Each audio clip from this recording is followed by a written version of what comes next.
ஞானத்தின் ஊற்றாம் ஆண்டவர் இயேசுவின் நாமத்தில் உங்களை நாங்கள் வாழ்த்துகிறோம். புது பலனும் புது அபிஷேகமும் பரிசுத்த ஆவியானுடைய ஒரு வெற்றியின் வழிகளையும் கொடுக்க கர்த்தர் ஆவலுள்ளவராயிருக்கிறார். ரட்சிப்பும் ஆசீர்வாதம் அவரை தேடுகிறவர்கள் வாழ்க்கையில், குடும்பங்களில், தலைமுறையில் நிரம்பி விடும். யாக்கோபு 1:5 வாசித்து பாருங்கள். கர்த்தராகிய தேவன் ஒவ்வொரு பிள்ளைகளுக்கும், ஒவ்வொரு முன்னேறும் துடிக்கும் வாலிப ஆண்களுக்கும் பெண்களுக்கும், ஜெயிக்க விரும்பும் ஒவ்வொரு விசுவாசிகளுக்கும் தேவன் தந்த மகிமையான சத்தியம். யாக்கோபு 1:5, உங்களில் ஒருவன் ஞானத்தில் குறைவுள்ளவனாய் இருந்தால் யாவருக்கும் சம்பூரணமாய் கொடுக்கிறவரும் ஒருவரையும் கடிந்து கொள்ளாதவருமாகிய தேவனிடத்தில் கேட்க கடவன், அப்பொழுது அவனுக்கு கொடுக்கப்படும். அன்பானவர்களே, சர்வத்தை உண்டாக்கிய தேவன் ஒருவரே ஞானத்தில் தேவன். மனித குலத்துக்கு ஞானம் தருகிறவர் அவரே. அவரே மனிதனுக்கு எழுத்து அறிவை கண்டு கொடுத்தவர். அவரே மனிதனுக்கு பேசும் திறமை தந்தவர். அவரே மனிதனுக்கு ஞானமும் அறிவும் பலனுமாய் இருக்கிறார். நான் அல்ஃபாவும் ஒமேகாவாக இருக்கிறேன் என்றார் ஆண்டவராய் இயேசு கிறிஸ்து. அல்ஃபா ஒமேகா என்பதுதான் விஞ்ஞானத்தின் எழுத்துக்கள். ஆகவே அவர்தான் விஞ்ஞானம், அவர்தான் ஞானம். ஆகவே பரீட்சைக்கு ஆயத்தமாகும் பிள்ளைகள் எல்லோரும் பரீட்சை குறித்து பயத்தை விட்டுவிட்டு எல்லா ஞானத்தையும் பரிபூர்ணமாய் கொடுக்க காத்திருக்கிற ஆண்டவர் இயேசு கிறிஸ்து எனும் ஞானத்தின் தேவனை நாம் தேட வேண்டும்.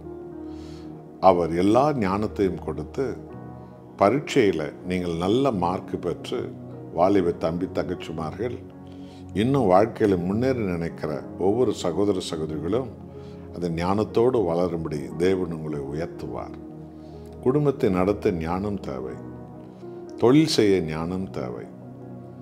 சம்பாதிப்பதை பாதுகாத்து முன்னேற ஞானம் தேவை. பல காரியத்துக்கு திட்டமிடுவதற்கு ஞானம் தேவை.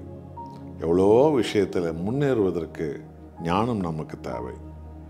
ஞானத்தோடு ஊழியம் செய்ய நமக்கு ஞானம் தேவை. ஆத்தும் ஆதாயம் செய்ய நமக்கு பரலோக ஞானம் தேவை. பாவத்தை வெறுக்கிற ஞானம் நமக்கு தேவை. கர்த்தரை இரவு பகலும் பற்றி கொள்ளக்கூடிய புது பலன் ஞானம் நமக்கு தேவை. ஆவியானுடைய அந்த பலத்தின் வெற்றியை அடைய ஞானம் நமக்கு தேவை. காலத்தை பிரயோஜனப்படுத்திக் கொள்ளும் ஞானம் ஒவ்வொருவருக்கும் ரொம்ப தேவை அல்லவா? இவை எல்லாவற்றையும் பரிபூரணமாய் கொடுக்க தேவன் ஆவலாய் காத்திருக்கிறார். பரலோக கதவு அவரை தேடுகிற பிள்ளைகளுக்கு என்று திறந்து வைக்கப்பட்டிருக்கிறது. ஆகவே அன்பானவர்களே, எந்த காரியத்தில் உனக்கு ஞானம் தேவை அதை கொடுக்க கர்த்தர் இயேசு காத்திருக்கிறார். அவர் பாதத்தை பற்றி கொண்டு அவர் முகத்தை தேடுவோமா? நாம் ஜெபிப்போம். அன்புள்ள தேவனே, உங்களில் ஒரு ஞானத்தில் குறைவாய் இருந்தால் ஒருவரையும் கடிந்து கொள்ளாதவரும் பரிபூரணமாய் கொடுக்கிற கர்த்தரிடத்தில் கேட்க கடவன் என்று பரலோக கதவை திறந்து வைத்துவிட்டு உம்மை தேடுகிற பிள்ளைகளுக்கு மிகுந்த ஞானத்தை கொடுக்க வல்லவரே, என்னோடு ஜெபிக்கிற உமது பிள்ளைகளுக்கு ஞானத்தின் ஆவியை தாரும். ஒவ்வொரு விசுவாசமுள்ள பிள்ளைகள் பரீட்சையிலும் ஆண்டவரே, அவர்கள் எடுத்திருக்கிற எல்லா முயற்சியிலும் ஆண்டவரே, அவர்கள் வெற்றியின் வாசலை கண்டுபிடிக்க ஞானத்தை தாரும். எல்லா காரியத்தை திறமையாக செய்யக்கூடிய ஞானத்தை தாரும்.